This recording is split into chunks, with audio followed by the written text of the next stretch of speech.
Today was not a win by any stretch of the imagination. We knew that coming in, that there was nothing that we could do to bring Officer Chandler back. But this was the best that we could do. It closes a chapter on a nightmare for us all, and especially for the family of Officer Chandler. What I'd like to do is to explain what happened here today and the sentence that was received by Michael White, handed down by Judge Ron Elkins, and tell you a little bit about how we arrived at that. And at that point, I'm going to turn it over to my Chief Deputy, Stephen Davis, for some remarks. And I think Congressman Griffith has some remarks. Attorney General Jason Miyares will then speak. And lastly, Natasha Chandler, the widow of Officer Chandler, will have some remarks to say. Today, we came in with an agreed sentencing recommendation that the defense counsel and the Commonwealth agreed what the ultimate punishment would be for Mr. White. This came after, I think, 2 weeks ago, a federal judge handed down a very similar sentence that was within our agreed range of punishment. So today was just the state's turn to pronounce sentence on Michael White for the murder of Michael Chandler. That agreed recommendation and what was ultimately ordered by the court is that Michael White will spend 120 years in the Department of Corrections, with 20 years of that suspended. 10 years after that, in the unlikely event that he is ever released from prison, he will be on supervised probation. $17,509.45 in restitution for funeral costs and medical bills paid out of pocket by the family. I know there's always some confusion about why we suspend sentences. That's just in case that the person is ever released from prison. So, we can't control the future. We've seen in the past that presidents or governors come in and grant people clemency. We don't anticipate that happening, but you never know. So that's why we knew that Michael White would have a 100-year sentence to pull, but we wanted to put some suspended time out there just in case he is granted some sort of clemency down the road, which he would have to be granted clemency by a president and a governor because he now has a federal and a state sentence to pull. Or in the unlikely event he does live to be 130 years old and is ever released from prison. The way we arrived at this agreement, I can't say enough about our Virginia State Police folks, especially Agent Michael Rose, who's back there, and our ATF guys through Agent Corey Duke. The work, and no telling the hours that went into this case. The federal side had, I think, 19 defendants. Is that right, Corey? 19 defendants in a drug conspiracy that was spearheaded by Michael White. And Corey and his folks put in a great amount of hours to get that prosecuted. A lot of grand jury testimonies by witnesses. We had 2 eyewitnesses to the shooting that testified here in state court and in federal court. So when everything came together and all the evidence came out, we started negotiations which we felt were unlikely at that time, but the defense counsel came to us and wanted to talk about negotiations about a year ago. And their big interest was getting the aggravated murder charge reduced or amended to something. And from our perspective, it really didn't matter what it was reduced to. We just wanted to make sure that Michael White died in prison. And it didn't matter if it was a reckless driving. We wanted to make sure that he was going to spend the rest of his life in prison. So we were happy to amend that charge to a first-degree murder. The death penalty was off the table because our General Assembly, just months before this murder happened, took the death penalty off the table by abolishing it. And this case, like a handful of others that we've seen since then, in my opinion, the Commonwealth of Virginia had every right and every interest in sending Michael White on the fast tracks to hell. But we did not have that option. So we wanted to make sure that he spent the rest of his life locked up in prison, and we accomplished that through the plea negotiation of getting him 100 years to serve, both federal and state. I have a lot of people to thank First of all, my Chief Deputy, Stephen Davis. He was the original prosecutor on this case. He's the one who was here when the shooting occurred. I was elected after, so I didn't come here until probably 6 or 8 months till after the shooting of the murder took place. I have to thank him and Suzanne Kearney Quillen, who is the special counsel to the Virginia Attorney General's office, Michael Rose and Corey Duke, as I said, Grant Kilgore, Russ Cyphers, Larry Mullins with the Wise County Sheriff's Office, and officers or deputies Vipperman and Kress, who were on scene that night, first responders. Steve Ham and the entire Big Stone Gap Police Department, Ashley Cathell with my office, who is the victim witness coordinator and paralegal on this case, Jimmy Satterwhite with the U.S. Marshal Service, all of the U.S. Attorney's Office in Abingdon, Virginia, who worked very hard on this case, and of course Tasha Chandler and the entire Michael Chandler family. Michael served his community very well. You heard me say that in closing arguments. He was an outdoorsman, loving father, a husband, very well respected firefighter and police officer. He loved being a police officer in his community. You saw from the video his personality. He was larger than life, and Michael White came into our community and slinging dope and committing crimes, and he took that away from us. The only positive is that we now know for certain that Michael White will die behind bars. He'll die alone. He'll die cold in a box, and that's the only silver lining in all of this.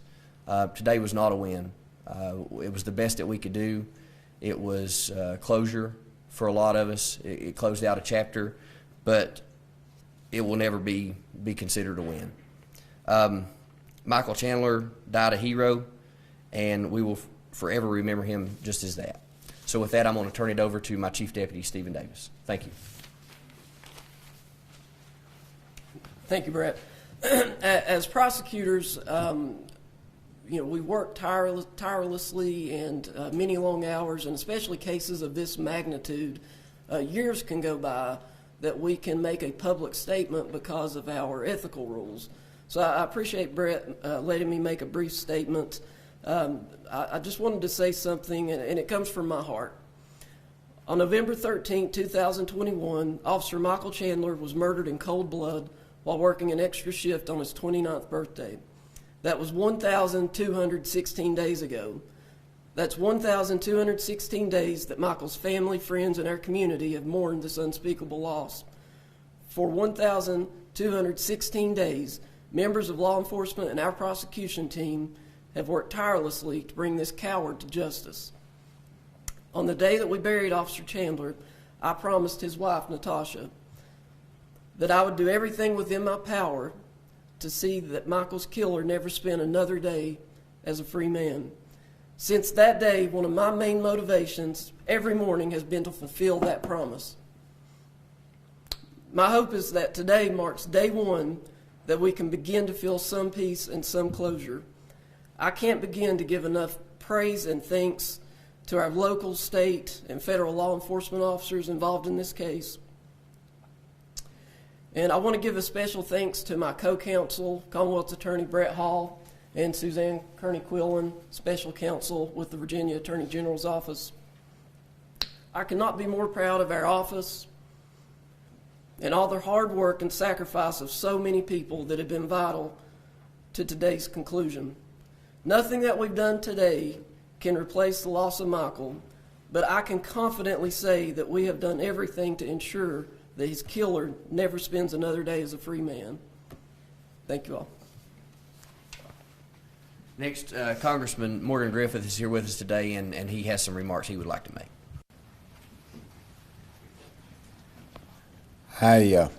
I'm glad I'm not in Washington, D.C. so that I could be here. I wanted to be here so our law enforcement officers and their families would know that we support them and we grieve with them. The testimony this morning was heart-wrenching.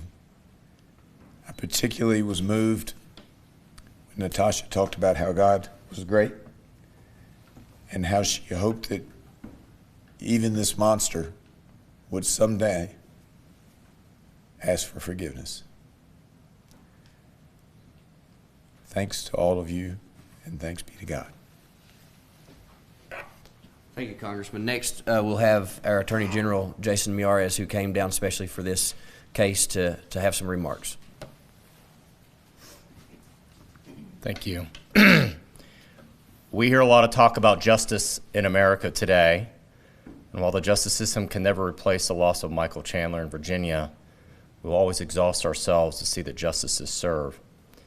When I first got that call from, at the time, Commonwealth's Attorney Chuck Slemp, who then became my chief deputy, it was shortly after I had had the honor of being elected as the 48th Attorney General of Commonwealth of Virginia, and was honored to be asked to speak at Michael's memorial service, and was unlike anything I'd ever seen. Beyond words at that moment, to both hear the conversations, to see the same pastor that had just married Michael a few weeks before now conducting the memorial service. It was a conversation I had with one of Michael's family members that is also in law enforcement, and he described for me what he described as the burden of the badge. It is something that every officer carries with them. Every day they're dealing with people on their worst days. Oftentimes, every week, they see things that the rest of society cannot grasp, man's inhumanity to man. It's a job unlike anything else. It's a job that just to go to work, you have to put on a bulletproof vest. That's what Michael did on his birthday. He went to work, he put on a bulletproof vest, and he was there to protect all of us. I want to be clear. This was a collaboration. We have incredible Commonwealth's attorneys that have worked here on this case from the beginning. I'm so proud that they have asked us to come alongside them.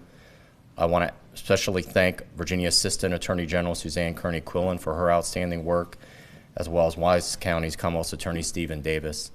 It's been a true honor to be on this journey with you all. It's also, has been noted, the General Assembly did something really, really foolish a couple of years ago under Governor Northam. They abolished the death penalty for cop killers. And as Delegate Terry Kilgore and I both looked at each other, both of us, at the time I served in the House, spoke out against it and voted against that measure precisely for cases like this, because the ultimate crime does indeed deserve the ultimate punishment. I just did another end of watch, 2 fine officers in Virginia Beach on February 22nd, serving their community, and I could tell you, as Sheriff Holcomb told me down in Virginia Beach, the badge only weighs an ounce, but oftentimes the public has no idea how heavy it is to wear that shield. Well, those of us behind me understand that. We're here to have your back. And the message I would have as well to any perpetrator, any criminal that wants to harm the brave men and women that wear the shield, if you harm them, we will find you, we will arrest you, we will prosecute you, and if you take someone's life, you will never see the light of day ever, ever again. That's our promise each of us have here, either in the House of Delegates, in Congress, or our amazing Commonwealth's attorney for those perpetrators, as well as these officers here that are their brothers in arms. One of the greatest punishments one can deliver to another person is to erase their name from living memory, what at VMI they call damnatio memoriae, or the condemnation of memory. I am not mentioning this perpetrator's name ever again after today. He doesn't deserve it. The murder will cease to exist for 100 long years from now. Nobody will know that he even lived. But the officers that serve in this community will know that Michael Chandler lived. He laid down his life for his community. But in contrast to the defendant's name, Michael Chandler's memory, his love, and his example for both Natasha and his daughter Cameron will indeed live forever. It's a true honor to be part of this and to honor Michael Chandler's incredible memory. Thank you. Thank you, Attorney General. At last, we have Tasha Chandler, who is the widow of Officer Michael Chandler, would like to make some remarks.